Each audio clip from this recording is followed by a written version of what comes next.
নমস্কার বন্ধুরা, চলে গেছে ভিডিও শেয়ার করতে হচ্ছে যে মোহনবাগানে আপডেট বলবো। একটা ইস্টবেঙ্গলকে আপডেট বলা যাচ্ছে। সো ভিডিও শুরু করার আগে তথ্য করে রাখি, যেমন যে আমার চ্যানেল ইউটিউব চ্যানেলে এসছো তারা অবশ্যই সাবস্ক্রাইব করে দিও।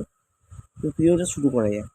সো আপনারা অনেক কেউ জিজ্ঞেস করছি যে হ্যাচার টিউসডে কোথায় আছে, হ্যাচার টিউসডে কেন ফিরছে না, টিউসডে কি মোহনবাগানে ইস্টবেঙ্গলের জন্য কবে আসবে, কবে আসবে না। সো অফিসে অ্যারেঞ্জ হয়ে গেলে হ্যাচার টিউসডে আজকের মধ্যে শহরে আসতে পারে। কালকের মধ্যে ভিসা পেয়ে গেছে রাকিব দিনকে, আজকের মধ্যে শহরে আসতে পারেন এটা রিস্কে। সো বন্ধুরা, এই ভিডিওর পরে আপডেট দিয়ে যাচ্ছে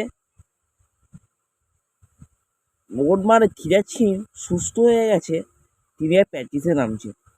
আর এই 24 তারিখ থেকে তিনি আর প্র্যাকটিস করবেন পুরো ফুল দমে।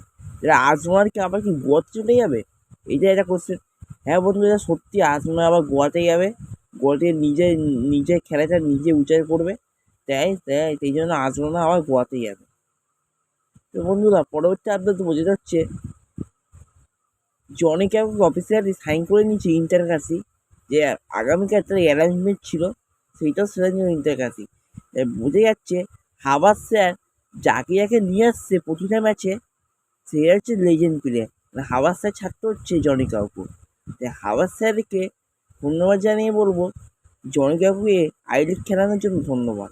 প্লেয়ারটা আইসিএল হয়ে অনেক কাপ জিতিয়েছে, তিনি এবার আই লিগে যাচ্ছে। তিনি এবার আই লিগে কী পারফরমেন্স করবে এটা বলাই বাহুল্য। বড় চাপটা তো বোঝা যাচ্ছে মহামারানকে নিয়ে। মহামারান নতুন একটা প্লেয়ারের নাম ভুলে যাচ্ছি, তিনি সাইন করে ফেললেন আর তিনি এসে এই প্র্যাকটিসে পড়লেন আজকের মধ্যে, নামটা ভুলে গেলাম। তো বন্ধুরা, আনোয়ারও চলে গেছে ওদের সঙ্গে, ইস্টবেঙ্গলের সঙ্গে আনোয়ারও চলে গেছে। তো যেগুলো আপডেট পেয়েছি, আনোয়ারও ইস্টবেঙ্গলের সঙ্গে চলে গেছে খেলতে, কিন্তু খেলাবে কি না এটা এখনো বলেনি।